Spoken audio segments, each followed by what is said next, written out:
Me llamo Ana Domínguez, tengo 25 años ahora mismo y soy la presidenta del Consejo de la Juventud de Valencia desde hace 2 añitos y medio.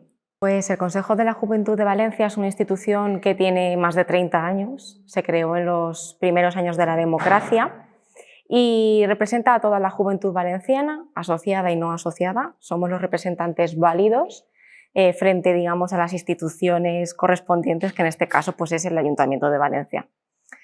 Cuando estás más preocupado por tu empleo, por tu educación, por tu vivienda, pues no tienes tiempo igual para dedicarte a algo tan importante como la participación, ¿verdad?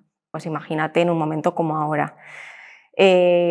Por suerte, las personas jóvenes yo creo que tenemos una capacidad de reacción enorme, nos hemos reorganizado, hemos sido ágiles a la hora de buscar alternativas, hemos intentado reconvertir nuestra actividad, pero es que hay cosas que no son fáciles.